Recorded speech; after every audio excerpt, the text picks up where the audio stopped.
ଚାଲିଛି ଶୀତ ଋତୁ ଆଉ ଶୀତୁଆ ଶୀତୁଆ ଅନୁଭବ କାହାକୁ ଦେଉଛି ହାଡ଼ଭଙ୍ଗା ଶୀତ ତ ଆଉ କାହାକୁ ଦେଉଛି ନିଆରା ଅନୁଭବ।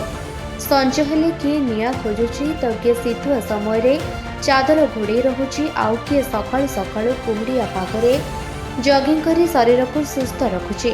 ଆଉ ଏସବୁ ସମୟରେ ଚାହା ଦୋକାନରେ ରହୁଛି ପ୍ରବଳ ଗହଳି। ଏହି ସମୟରେ ଚାଲନ୍ତୁ ଆମେ କଥା ହେବା ରାୟଗଡ଼ା ଜିଲ୍ଲାର ଶୀତର କେମିତି ପ୍ରଭାବ ଦେଖାଦେଇଛି। ରାୟଗଡ଼ା ଜିଲ୍ଲାରେ ବି ବୃଦ୍ଧି ପାଉଛି ଶୀତର ପ୍ରକୋପ। ସକାଳୁ ସକାଳୁ ଲୋକେ ରାସ୍ତାରେ ୱାର୍କିଂ କରି ମଜା ନେଉଥିବା ବେଳେ ଚା ଦୋକାନରେ ଲୋକଙ୍କ ଭିଡ଼ ଦେଖାଯାଉଛି। ସେହିପରି ଶୀତ ଦାଉରୁ ରକ୍ଷା ପାଇବା ପାଇଁ ଲୋକେ ନିଆଁ ଜାଳି ବସିଥିବା ଚିତ୍ର ସାମ୍ନାକୁ ଆସୁଛି। ତେବେ ଘନ କୁହୁଡ଼ି ଆଚ୍ଛାଦିତ ହୋଇ ରହିଥିବା ଯୋଗୁଁ ରାସ୍ତାରେ ଯାନବାହନ ଚଳାଇବା କଷ୍ଟକର ହେଉଥିବା ବେଳେ ତଥାପି ସତର୍କତା ସହିତ ଗାଡ଼ି ଚାଳକମାନେ ଗାଡ଼ି ଚଳାଉଛନ୍ତି। ତେବେ ବହୁତ ଜଣ ଶୀତରେ ହଇରାଣ ହେଉଥିବା ବେଳେ ତାଙ୍କ ପାଇଁ ଶୀତ ଦାଉରୁ ରକ୍ଷା ପାଇବା ପାଇଁ କିଛି ବ୍ୟବସ୍ଥା କରିବାକୁ ବୁଦ୍ଧିଜୀବୀ ଦାବି ରଖିଛନ୍ତି।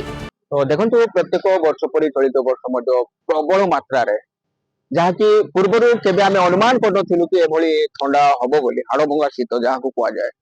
ଦିନ 11ଟା ପର୍ଯ୍ୟନ୍ତ ଆମେ ବାହାରକୁ ବାହାରି ପାରୁନୁ। ଖାସ କରି ଆମର ତ ପାହାଡ଼ିଆ ଅଞ୍ଚଳ, ବହୁତ ଥଣ୍ଡା ହଉଛି।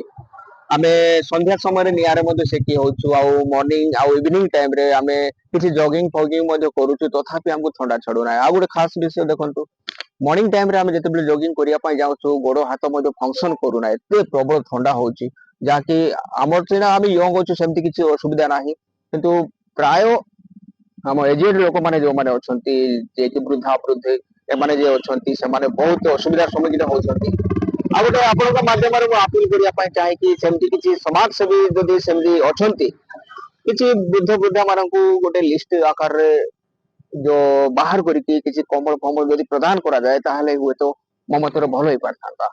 ବର୍ତ୍ତମାନ ଗୁଡାରେ ଅଞ୍ଚଳରେ ଯୋଉ ପ୍ରକାର ଥଣ୍ଡା ହଉଛି ଆଜ୍ଞା, ସେ ତ ପାଟିରେ କହିହବ ନାହିଁ। କାହିଁକି ଆମ ସହରବାସୀ ଅଞ୍ଚଳବାସୀ ଜାଣିଛନ୍ତି ଯେ ଶୀତର ପ୍ରକୋପ ଯୋଉଟା ରହିଛି। ଆମେ ସକାଳୁ 8ଟା ପୂର୍ବରୁ ଆପଣ ସହର ବଜାର ପୁରା ଫାଙ୍କା ଫାଙ୍କା ରହୁଛି। ଆଉ ଆପଣ ତ ଦେଖୁଛନ୍ତି ଚା ଦୋକାନରେ ପୁରା ସବୁବେଳେ ଭିଡ଼ ଲାଗିଛି। ଆଉ ଯୋଉ ସହର ପାର୍ଶ୍ୱରେ ମଧ୍ୟ ଲୋକମାନେ ନିଆଁ ଆତରା କରିକି ସେମାନେ ପହଞ୍ଚନ୍ତି।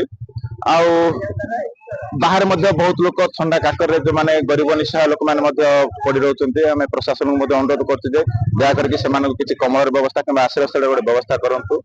ଆଉ ଭଲ ଲାଗୁଛି, ସକାଳୁ ମର୍ଣ୍ଣିଂ ୱାକ୍ ଯିବାକୁ ଭଲ ଲାଗୁଛି, ଆମେ ମଧ୍ୟ ଯାଉଛୁ।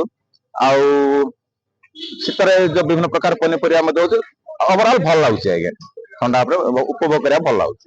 ରାୟଗଡ଼ା ଜିଲ୍ଲା ପ୍ରତିନିଧି ମଲେଶ କୌଶଲଙ୍କ ରିପୋର୍ଟ, ନିରପେକ୍ଷ ନ୍ୟୁଜ୍।